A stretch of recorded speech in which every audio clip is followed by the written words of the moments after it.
নমস্কার বন্ধুরা, আমি ফিজিও অরিন্দম ব্যানার্জি।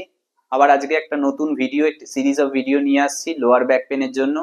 আশা করি আপনারা সবাই ভালো আছেন। আর একটু বেশি ভালো থাকার জন্য আমাকে ফলো করুন। ব্যাক পেন অল্প হোক আর অনেকটা বেশি, একদম ইগনোর করবেন না। যাদের ক্ষেত্রে ব্যাক পেনটা অনেকটা বেশি সিভিয়ার, অর্থাৎ সামনের দিকে একটু ঝুঁকতে গেলেও লাগছে, 2 থেকে 5 মিনিট বসলেও কোমরে অত্যন্ত ব্যথা করছে, চলাচল করতে গেলেও ব্যথা, 1-2 মিনিট 3 মিনিট তার বেশি চলতে পারছেন না, অর্থাৎ একটা অ্যাকিউট স্টেজের ব্যাক পেন। যে কোনো কারণে কোনো একটা অ্যাক্সিডেন্টাল চোট হতে পারে বা চোকড হয়েছে ব্যাকটা। কি হয়, নর্মালি আমরা যে কোনো ফরওয়ার্ড বেন্ড করে কোনো একটু ভারী জিনিস নিচ থেকে তুলতে গিয়ে বা কোনো একটা জিনিসকে ওপরের দিকে ভারী জিনিস ঠেলতে গিয়ে বা কোনো একটা অ্যাক্সিডেন্টাল কারণে পড়ে গিয়ে বিভিন্ন পারপাসে হঠাৎ করে ব্যাকে একটা পুল, মাস্কিউলার পুল হতে পারে ইনিশিয়াল ফেজে, সেটাই ধরে চলছি। অথবা কারুর কারুর ক্ষেত্রে একটা postural prolong deformities, spondylosis, spondylitis, curvature related issues, যে কোনো কারণে ব্যাক পেনটা যদি খুব সিভিয়ার হয়, ডায়াগনোসিসটার জন্য আপনাকে আমার কাছে আসতে হবে, ফিজিশিয়ানের সাথে কনসাল্ট করতে হবে, এক্সরে নিতে হবে, এমআরআই করতে হবে প্রয়োজনে। কিন্তু সিমটম যে ক্ষেত্রে আপনি চলতে পারছেন না, 1 থেকে 2 মিনিট পরে কোমরে ব্যথা করছে, সামনের দিকে একটু ঝোঁকা তো বাদ দিন, বসতে পর্যন্ত পারছে না, ইনিশিয়াল স্টেজে আপনার মুভমেন্টটাকে রেস্ট্রিক্টেড করে ফেলুন। মানে আপনার যে চলাচলটাকে অনেকটা কমিয়ে ফেলতে হবে, বসাটাকে একদম মিনিমাম করতে হবে, ম্যাক্সিমাম টাইমটাকে চেষ্টা করুন শুতে। কিরকম? মোটামুটি 2 থেকে 3 দিন, মোটামুটি 48 ঘন্টা থেকে 72 ঘন্টা একদম রেস্ট নেবেন। সেক্ষেত্রে যদি কোনো অ্যানালজেসিক অর্থাৎ পেইন কিলার বা অ্যানালজেসিক কিছু খেতে হয়, ডক্টরের সাথে কনসাল্ট করুন। তার সাথে সাথে আমি কতগুলো টিপস বলে দিচ্ছি, এগুলোকে ফলো করুন। আশা করব 3 থেকে 5 দিনে পেইনটা অনেকটা বেশি সাবসাইড হয়ে যাবে, আপনি নর্মাল একটু চলাফেরার মতো হতে পারবেন এবং সেক্ষেত্রে নর্মাল লাইফে একটু একটু করে ফিরে আসতে পারবেন। একদম প্রথম ক্ষেত্রে আপনি কি করবেন, দিনে 2বার, এরকম কন্ডিশন অ্যাকিউট পেন হলে দিনে 2বার আইসিং করুন। 8 মিনিট থেকে 12 মিনিট, তার বেশি করবেন না। ব্যাকের যে পার্টটাতে পেন হচ্ছে সেই পার্টটাতে 8 থেকে 12 মিনিট পেন করুন। সেন্টার অফ দ্য ব্যাকে আইসিংটা করবেন, আপনাকে দেখিয়েছি নর্মালি যেখানে। আর পেনটা যদি নিচের দিকে রেডিয়েট করে, লোয়ার পার্টে একটু হট কম্প্রেস বা হট ব্যাক কম্প্রেস। যখন 3 থেকে 5 দিনে ব্যথাটা কিছুটা কমলো, কিছুটা বসার মতো, কিছুটা চলার মতো, শুরুর দিকে গ্র্যাজুয়ালি গ্র্যাজুয়ালি যে এক্সারসাইজ গুলো করবেন, 2-3টে এক্সারসাইজ মেনলি দেখিয়ে দিচ্ছি, সেগুলোকে ফলো করুন। নর্মালি এরকম একটা রোলার বানিয়ে নিন বা এরকম একটা রোলার জোগাড় করুন, যেগুলো অনলাইনেও এখন অ্যাভেলেবেল। এই রোলারের সাপোর্ট নিয়ে আপনাকে কিন্তু নর্মালি কি করতে হবে, সোজা হয়ে শুতে হবে, ইরেক্ট পজিশন, স্ট্রেট।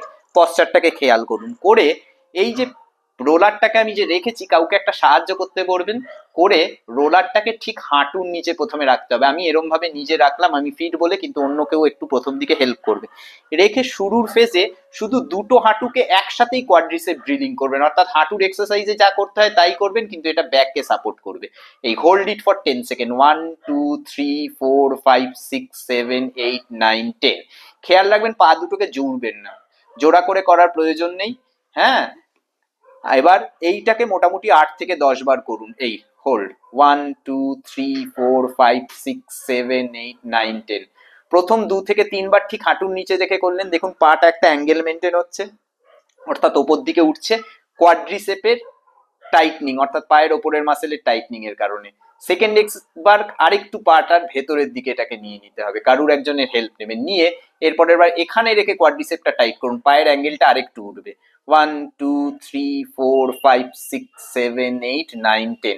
ঠিক একইভাবে এই রোলারটাকে আরো একটুখানি হিপের প্যারালাল নিয়ে আসুন, অর্থাৎ সাপোর্ট, আর একটু প্যারালাল কাউকে দিয়ে হেল্প করে নিন, জাস্ট বিলো দ্য হিপ।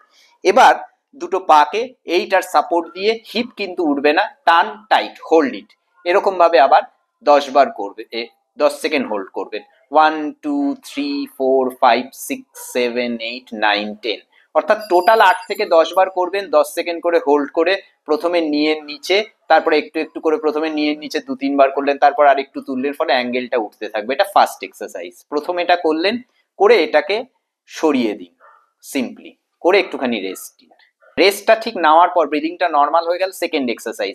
এবার পা দুটোকে এরকম ভাবে জোড়া করুন, ফিটটাকে নর্মাল পজিশনে, প্ল্যান্টার ফ্লেকশন, অর্থাৎ পায়ের পাতাটা একটু ভেতরে রেখে, এই দেখুন গোড়ালিটা দেখুন চাপ আছে, এইটাকে পাটাকে একটুখানি ফোল্ড করুন, নিটাকে এই ফোল্ড করে হাত দুটোকে সাপোর্ট রেখে এবার এখান থেকে নিটাকে একটু টাইট করে হিপটাকে একটু তোলার চেষ্টা করুন, একটু জাস্ট যেন হিপের ওয়েটটা ফ্লোর থেকে একটু উঠলো, অর্থাৎ বেড থেকে একটু তুলে রাখা। 1 2 3 4 5 আপ টু 10, না পারলে 5 সেকেন্ড করে রেখে আবার লুজ।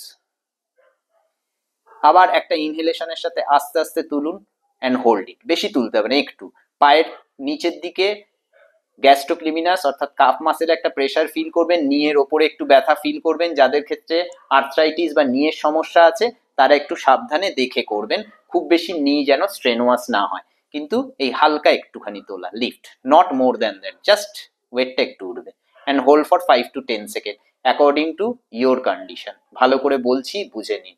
এইটা করলেন, করে ছেড়ে দিন।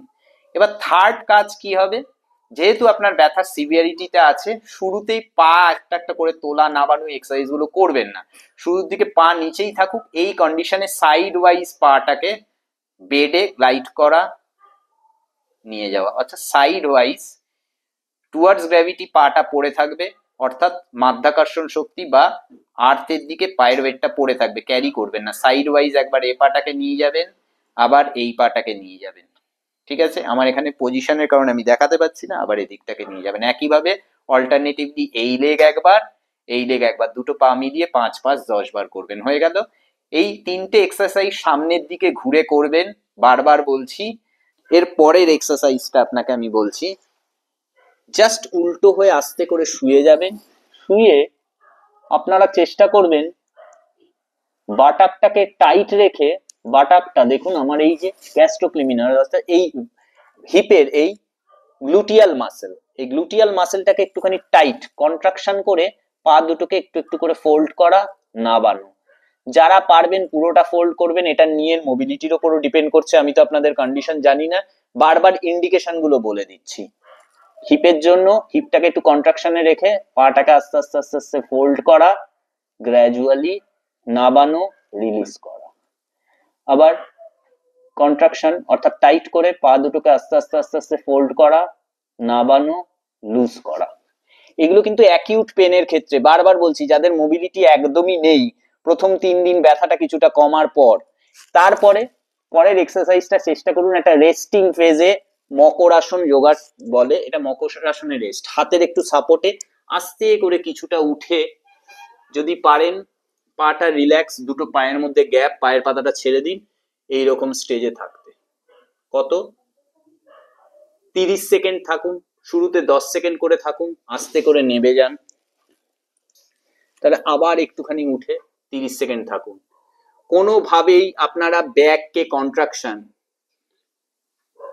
ঠিক আছে, অর্থাৎ ব্যাক বেন্ডিং এক্সারসাইজ শুরুতেই কিচ্ছু করবেন না। ব্যথা যখন কমবে তারপরে গ্র্যাজুয়ালি আমি আমার নেক্সট ভিডিওতে দেখাবো কি করে আপনারা ব্যাকের মোবিলিটি আস্তে আস্তে বাড়াবেন। এটা করবেন। এই মোটামুটি 3টে থেকে 4টে এক্সারসাইজ মেজরলি করবেন। হ্যাঁ, আরেকটা জিনিস আপনাদেরকে বলে দিই, এটা করার পরে এটা 2 থেকে 3 বার করবেন রিপিট, 30 সেকেন্ড করে বা 10 সেকেন্ড করে 3 বার বা 30 সেকেন্ড করে 2 বার। করার পরে আপনাকে বলে দিই, সবার শেষে একদম রিল্যাক্স করবেন।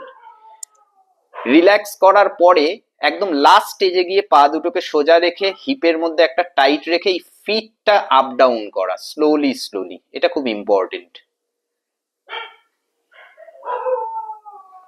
যতই ফিট আপ ডাউন 8 থেকে 10 বার করবেন, তত আপনার এই লোয়ার পার্ট, লোয়ার সেগমেন্টের নার্ভ স্টিমুলেট হবে, অ্যাজ ওয়েল অ্যাজ কি হবে, ব্লাড সাপ্লাইটা ইমপ্রুভ করবে, সঙ্গে আপনার এই হিলিং ফেজটা খুব ফাস্টার হবে। আরেকটা জিনিস ভালো করে কিন্তু মনে রাখবেন, যা কিছুই ট্রিটমেন্ট আপনি করুন না কেন পেনের জন্য, প্রচুর পরিমাণে জল খাবেন, বি পজিটিভ। যা করবেন ব্রেনের সাথে কোঅর্ডিনেট যেন হয়, টিভি চালিয়ে কারুর সাথে গল্প করতে করতে না, যেটা করছেন আপনার নিজেকে ইনভলভ হতে হবে তাতে, তবেই কিন্তু বডি নিজে নিজে পার্টগুলোকে হিলিং করবে। জলের পরিমাণ যারা যতটাই খান তার থেকে অন্তত 1 লিটার জল খাওয়া ডেলির বাড়িয়ে দেবেন। যারা 3 লিটার খান তারা 4.5 লিটার পর্যন্ত খেতে চেষ্টা করুন। যারা 1 থেকে 1.5 লিটার খান তারা আরো 1 লিটার অ্যাড অন করুন। জল যত খাবেন, ওয়াটার থেরাপিতে অ্যান্টি ইনফ্লামেটরি একটা কনসার্ন থাকে, অর্থাৎ ওয়াটার সাপ্লাই ব্লাডকে রেগুলেটরি সাপ্লাই করে এবং ইনফ্লামেশনটা কিছুটা ওই এরিয়া থেকে কমতে থাকবে। ঠিক আছে, এই কটা এক্সারসাইজ আপনাদেরকে আমি দেখালাম। অ্যাকিউট পেনের ক্ষেত্রে সেকেন্ড ভিডিওতে ব্যথাটা কিছুটা কমার পর কি এক্সারসাইজ করবেন আমি আপনাদেরকে দেখাবো। সুস্থ থাকবেন, ভালো থাকবেন, ব্যথা মুক্ত থাকবেন। আর ভিডিওটা ভালো লাগলে লাইক করবেন, কমেন্ট করবেন আর আমার সাথে জুড়ে থাকবেন।